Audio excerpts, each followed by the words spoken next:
Madam Chairman, ladies, Mr. Chairman, I'm confused. I'll tell you what, this morning didn't help. I didn't know whether I was voting for the proposal, the motion, the amendment to the amendment, or the amendment to the proposal. I'm confused. Why am I confused? Well, before I tell you that, I must issue a warning.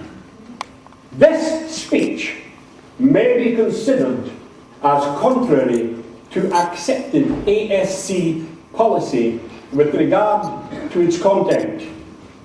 It could be considered by some of you as political, because I intend talking this afternoon about the working class.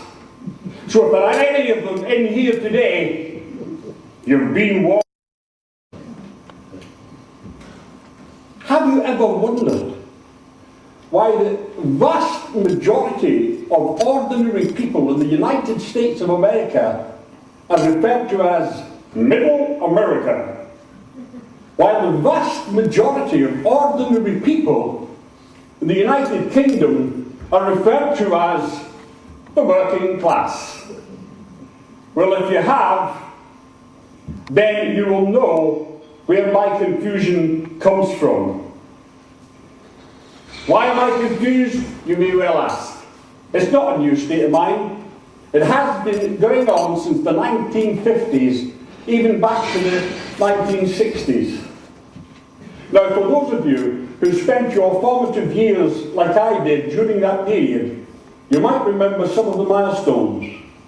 Bill Haley and the Comets launched rock and roll in the UK. Bruce Kent and the CND banned the bomb.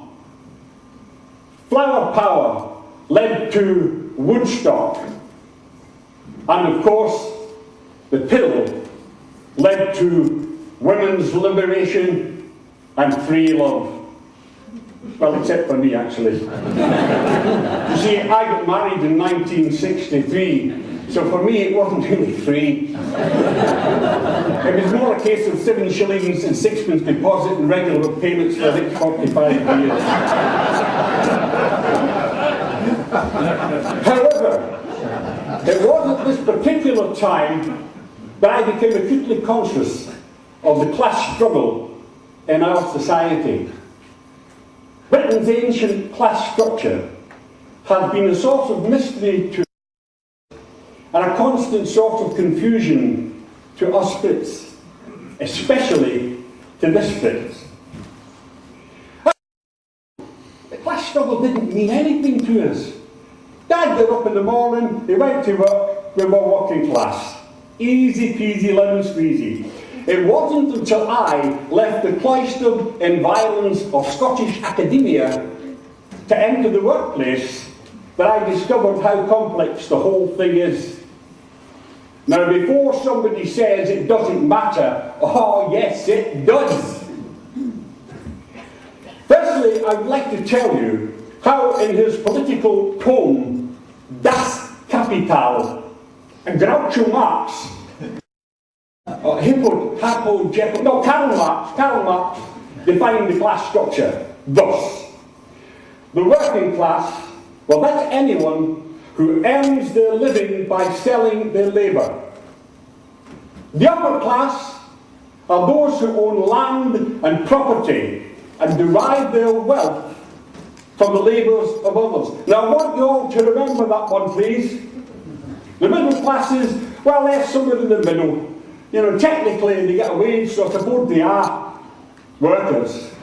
But if you know on your, they always have the key to the executive loo. Back to my confusion. I left school. I joined the printing trade, compositor. Now, that's when I discovered how complex it all is. Because we compositors, we generally accepted that, yes, we were working class. But we were a different working class from the printers.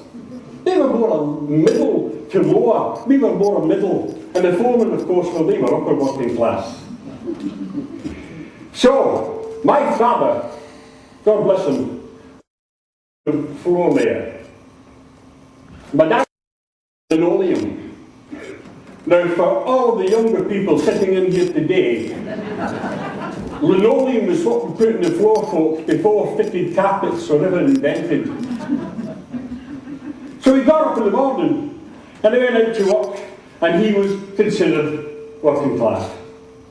Now here's me, his youngest son, the baby of the family, elevated to the ranks of the middle working class.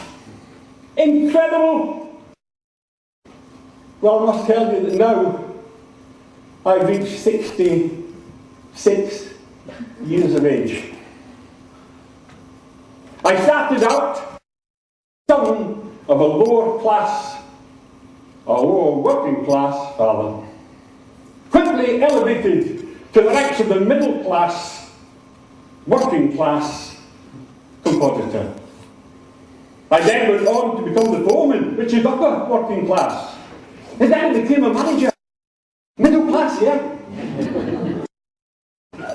Well, disaster struck me. Disaster overtook my life because I became a salesman. Yes, I know.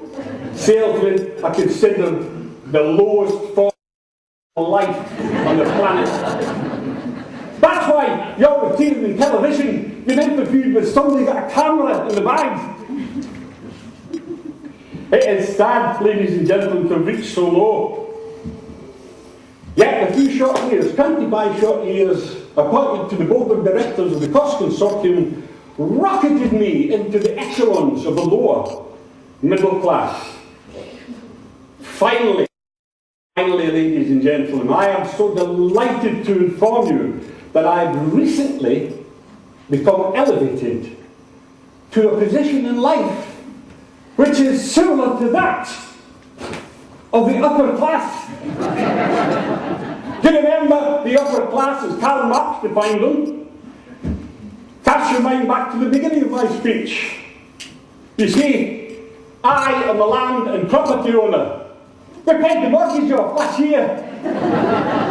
I no longer work for a living. I derive my wealth from the labour of others. People with jobs. You see, I'm an old-age pensioner. Gone is my confusion.